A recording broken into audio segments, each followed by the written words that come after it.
This is absolutely diabolical. Keir Starmer to go forward with digital ID, mandatory digital ID for a problem that he created. And it's not just him. It's also Canada and Australia to go forward with digital ID, forced mandatory digital ID. And they're bragging about it. They're bragging about it because they know that they've organized this problem, and then they want to sell people the solution after millions show up in London to protest the immigration and the online censorship and the attacks on their freedom of speech. Digital ID to launch in the UK. This is absolutely happening and real. Keir Starmer is going to press the button on digital ID. Absolutely horrifying. No one voted for this. He must be stopped, and he must. But the issue is they continue to make this problem and then pat themselves on the back. They act like they are coming up with the brightest solution, when in reality, they should simply just be deporting the illegal immigrants. Digital ID and more internet censorship does not solve the problem that they created with illegal immigration and the abuse of the asylum system. But look at it here. This person covers it clearly. Making everyone have digital ID to combat illegal immigration is a lie that this government thinks that you're stupid enough to believe. And it's absolutely right. I don't even think that they care that people know that they're not just incompetent anymore, but that they're actually malevolent, because they think that the people can't do anything about it. But I guess that they just haven't watched the videos of what happened in Nepal 2 weeks ago. But this is what this person has to say. Stop you having to use a QR code to get into your favourite pub, shop, or do something that you enjoy. We pushed back against vaccine passports and we won. Now, we have another massive battle ahead, and that is digital ID, the brainchild of Tony Blair and his so-called institute. For 20 years he's been pushing this, and the reason he's been pushing this is it allows governments to control the people. We lose control of our lives, we get put in a digital prison. Now, the people in the UK are already in a digital prison. 12,000 people a year are arrested in the UK over their freedom of speech, over their speech, people, over offending someone online. They arrest more people a year than North Korea and China. I'm talking the most oppressive country in the world when it comes to freedom of speech is the UK, at least in Western society, and that's just a fact. National renewal is the patriotic call of our age. The government will deliver it. And this is their idea of that. This is what they had in mind, which was them reclaiming patriotism, where the liberal Dems showed up and they all waved their flags because they lost. They absolutely lost in the PR. They lost whenever they came against their own country's flag. And now they're trying to hijack that flag for their narrative. They're trying to say that, hey, look, we're all so patriotic. We're waving the flag too. You should start voting for us. But in reality, what are they doing? They're at the exact same time, City York Council Labour leader says they are taking down England flags, and it could cost £250,000 to do this. Sounds like money laundering scam. Typical Labour. Just shows how much patriots they actually are, that they would actually force people in the UK to remove their flags by having taxpayers pay for it. So that means all the flags that you put up with you and yours are going to be taken down by your government, and they're going to do it with your tax dollars, because that's how patriotic they actually are. An absolute scam. And Canada is running with this. Canada is running with this digital ID scam. This digital ID scam that they need to quote unquote protect the kids. It's all about protecting the kids, and that's why the UK banned the Bible website over in online with internet censorship. But Canada's doing it, and it's all to protect the kids. And as you can see here, they come up with this other word which they've coined so clearly that follows their agenda, and it is Islamophobia. They're now coining this word, calling it Islamophobia, and putting people in jail just for telling the truth about what's going on in their society. But this is what Canada had to say about it. Large American online platforms have become seas of racism, misogyny, anti-Semitism, Islamophobia, and hate in all its forms. And they're being used by criminals to harm our children. My government will act. And today we're announcing our plan to fight crime, to protect Canadians, and to build communities that are safe, secure, and strong. A plan to make Canada secure, to make Canada strong. Talk about absolute totalitarian dictatorship. It is ridiculous. They literally will cut you off from society for simply not having this digital ID. And so you are being forced to comply with this so that they can continue to censor your speech. They want to remove anonymity. And if you think that that's not the case, why are they arresting 12,000 people a year so far right now? And I guarantee you, whenever digital ID goes through, it will be all the more. Is looking at digital ID cards at the moment. How would that help prevent the situation that we're in now?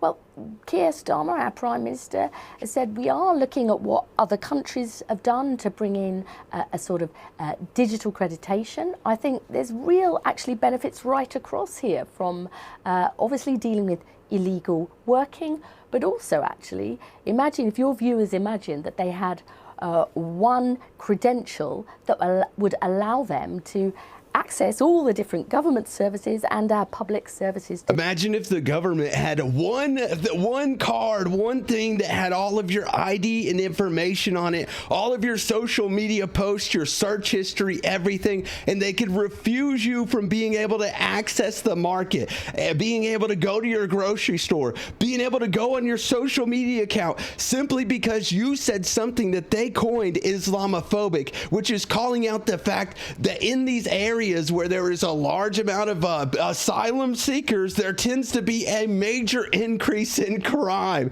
That's how much they care about protecting the UK people. They care more about the optics of the situation, and they always have. I'm sure many of your viewers often tear their hair out with all the different numbers and passwords of the different bits of government that they have to deal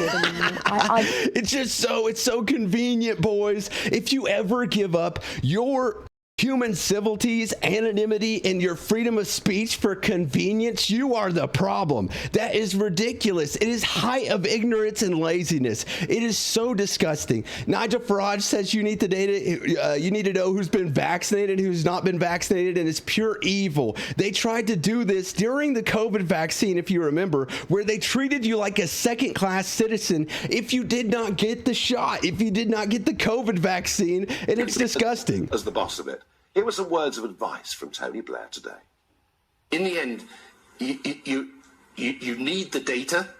You need to know who's been vaccinated and who hasn't been. Some of the vaccines that will come on down the line will be multiple. There'll be multiple shots. So you've got to have, for reasons to do with the healthcare more generally, but certainly for a pandemic or for vaccines, you've got to have a proper digital infrastructure. And many countries don't have that. In fact, most countries don't have that.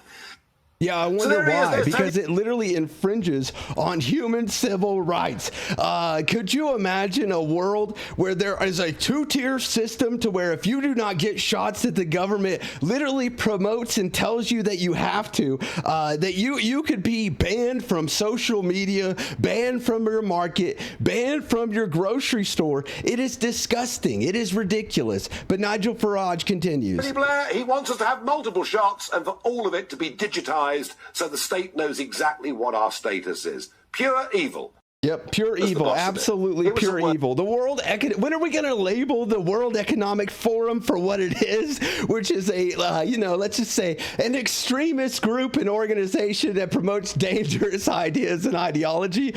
Yeah, clearly. But Australia is going forward with this. They're coming to New York. They're in New York, and they want to brag about their social media ban. They want to brag about it because they think it's just the best thing ever. They think that they're, quote unquote, protecting the kids, but in reality, they're also censoring adults. It is not just a social media ban from people under 16. They're also censoring the speech of everyone over 16, which makes no sense considering the fact that it was to protect the kids in the first place, but they're removing the kids from the internet. So how is this working exactly?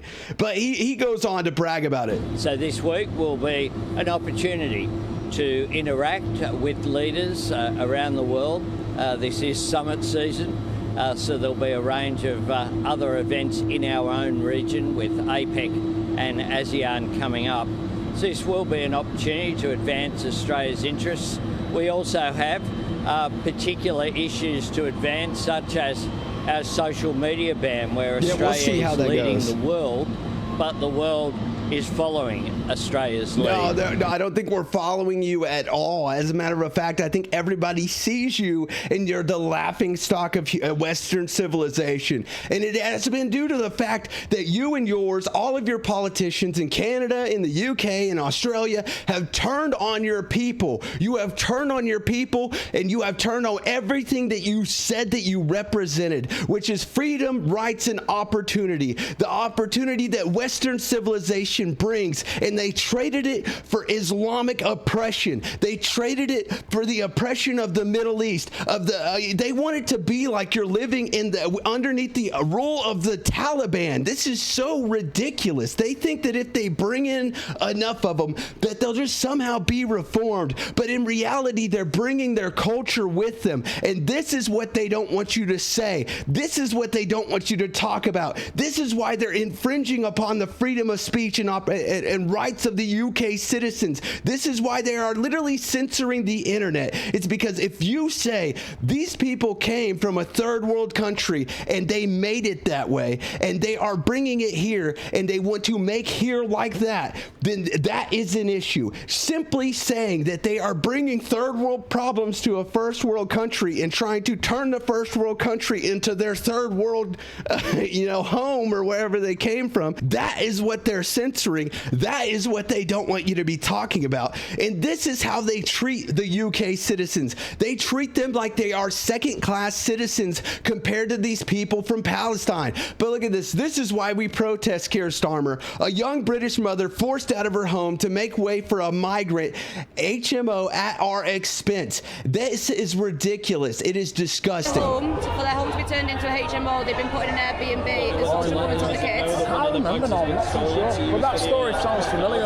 It happened to a family in a... So that cause is actually one of my causes I've been fighting for years. Yeah. So the situation at the minute where they're moving families out, that's actually escalated my cause more, where it's made social a hell of a lot easier to come in and take them. Well, it's happening. It happened, I think it was Huddersfield or Bradford. A family got kicked out of the home, a mother and 3 children, and they put 5 Afghans in the house. But then they interviewed the men from the house, and they was like surprised that the government were treating their own people that way. A few years ago, we never even had this opposition, so we never even got the media attention. You know what I mean? And now, so you'll see a lot of the OGs have come back out because now people are waking up to it.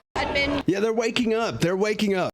They want to treat UK citizens of Western society. If you stand for Western society, Western freedoms and opportunities, and you don't stand for the oppression of women and them wearing jihads and not being able to go to school, then you are a second-class citizen, because they consider you not a marginalized group. They consider you not oppressed. So they treat you like you're a second-class citizen, like you don't deserve the same rights as they do. That is why they are censoring your speech, because you are quote-unquote white or male or bad people. You have sinned in your past. Your ancestors have sinned, and that's why you should have suicidal empathy and speak with emotionally charged language and throw logic out the window. That's why you should outsource your morality to some professor or some politician to tell you how you should think, speak, and act, to tell you that you should give up your home, your job, for somebody else that is coming from a country and a culture and a society